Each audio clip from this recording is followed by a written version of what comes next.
Hey guys, just a very quick teardown, so I can tinker with it further and we open it up together. I got one of these smart key-fobs, or more likely a replacement or an enclosure for your normal key-fob, basically. So what you do is you tear down your original key and place the PCB inside here in the back.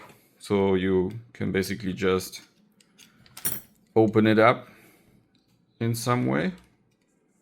Let's better use this direction here, like so. And you then put your original PCB inside of here with this connector with like close or unlock and lock and open your trunk and so on. And then you have this very fancy version which you can use to basically like open it and close it. And also have like a keyless entry because you have this OBD adapter, which I think is just connected via power or to the power and just sends a BLE transmission or something like that. So yeah, it does not look like here is much else inside. We have just to look inside here, we have just the ground connection and the 12-volt connection here with a drop down converter and the GLE chip and an antenna here. So the other connections are not even soldered on and have no use. So this is really just to most likely send out a BLE advertising packet, and this is constantly scanning for it, and if it's nearby it will open up the doors. And this is really just to play around, and I was hoping that this does run Android. I'm still not sure. It does not look like it based on the appearance, because of course Doom is the goal here.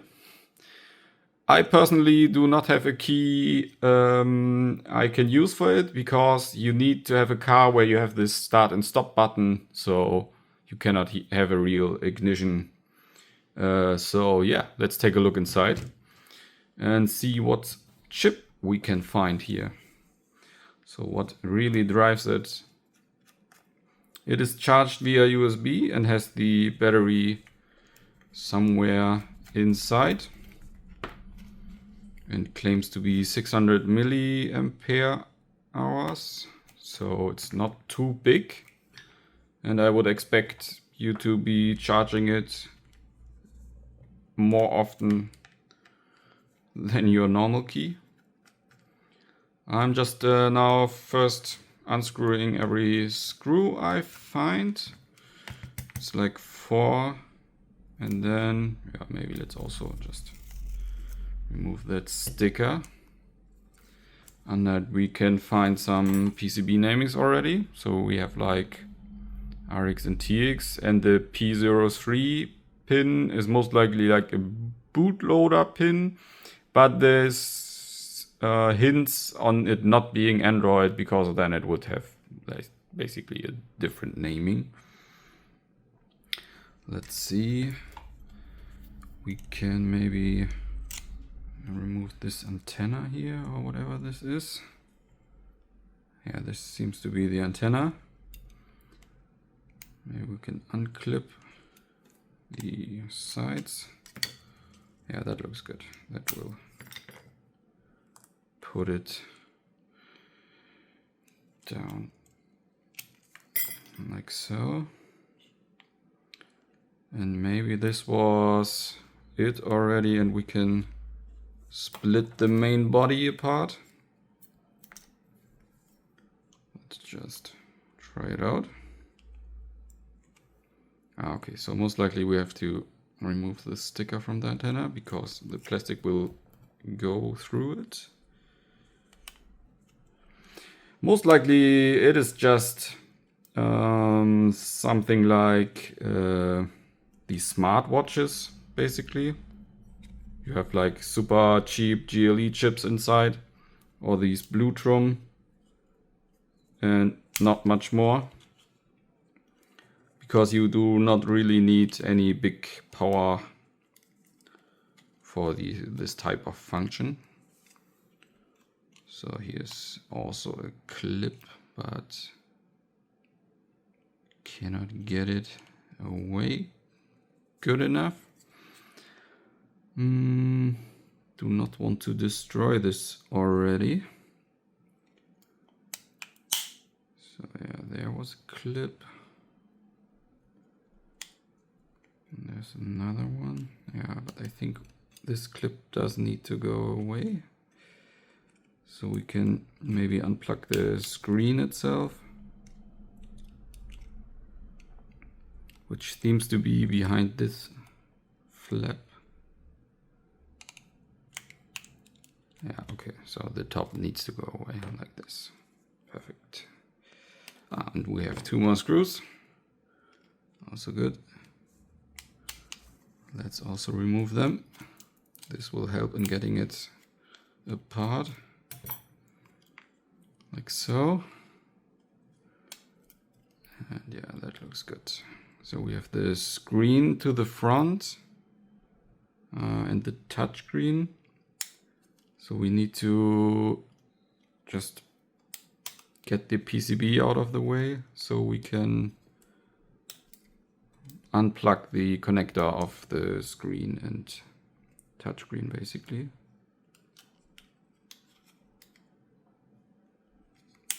Yeah, that works out. Okay, there's really not much inside.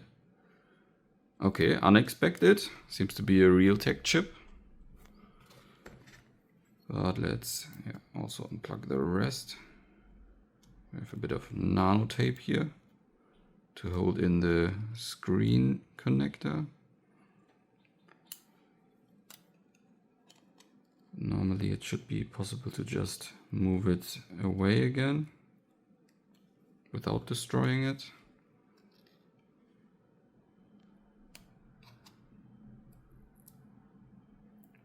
Yeah, that goes good. Like so. And then just the touchscreen and the battery out. That can also be unplugged. Okay, so that's interesting. It is a Realtek RTL8762DT, and we have an external flash of that should be 16 megabyte, and that's basically it. The other thing is, like, this should be a charging IC, or more like these are the charging ICs, and this is like a power chip. We have the USB connector. Yeah, not much inside. The Realtek chip will just search for the BLE advertising data to allow this keyless entry. It has enough power to drive the display in a nice way, and it will just use some MOSFET or something like this to trigger the pins for the original key. And the touchscreen will be connected via I2C. Yeah.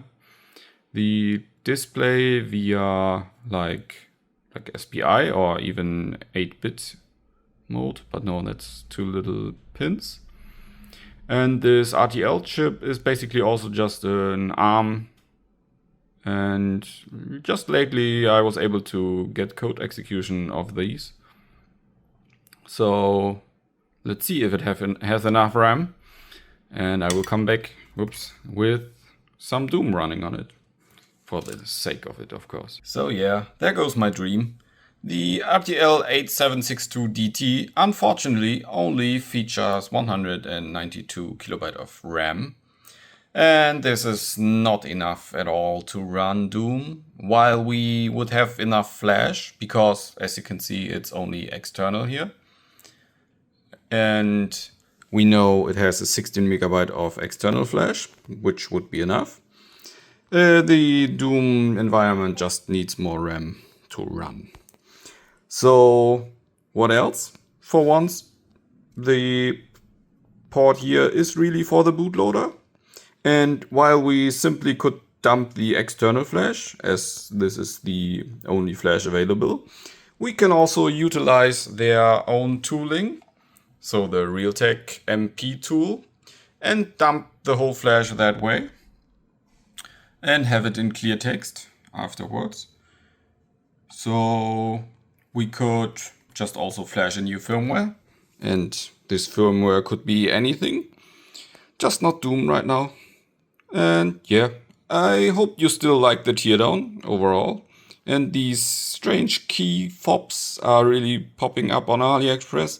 I paid like 40 euros shipped for this one, but there are also way more expensive ones.